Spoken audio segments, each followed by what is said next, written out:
Aláròyé máa wí o. A kò ní fààyè kí wọ́n ṣèrú lásìkò ìbò ọdún 2027 sílẹ̀ Arẹ́gbẹ́ṣọlá.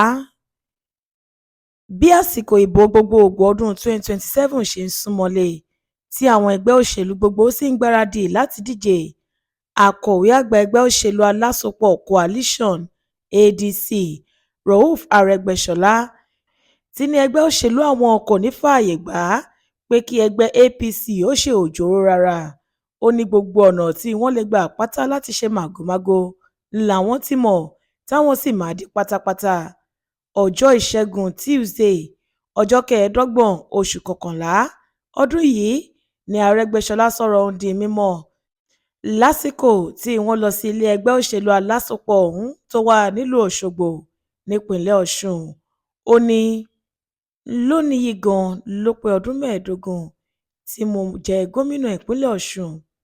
Kò sí àní-àní pé ọ̀kan pàtàkì lára àwọn ẹgbẹ́ òṣèlú alátakò tó máa pèsè ààbò gidi fáwọn ará ìlú la máa jẹ́ lọ́dún 2027.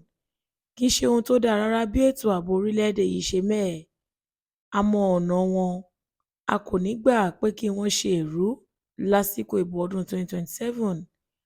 A mọ àwọn ohun tí wọ́n lè ṣe, bí wọ́n ṣe máa ń ṣe nìyẹn, ṣùgbọ́n a kò ní gbà pé kí wọ́n ṣe ẹ̀rú lọ́tẹ̀ yìí. Kí gbogbo yín náà pátápátá wá ṣe àwọn ohun tí kò fi ní fún wọn láǹfààní láti ṣèrú lásìkò ìbò ọ̀hún. Lóòótọ́, wọ́n gbìyànjú láti ṣe, ṣùgbọ́n ó jọ wípé Ọlọ́run ọba kò gbà fún wọn ni. Ìwà ìmọ̀tara ẹni nìkan ló ń dà wọ́n láàmú ní nǹkan ṣe rí báyìí láàrin ìlú.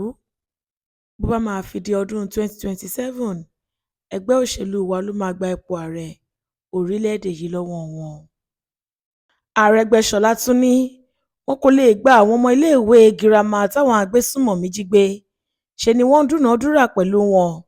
Àwọn ará ìlú nífẹ̀ẹ́ sí wa gidi ni wọ́n ṣe jáde síta láti wá kí wa káàbọ̀ lásìkò yìí.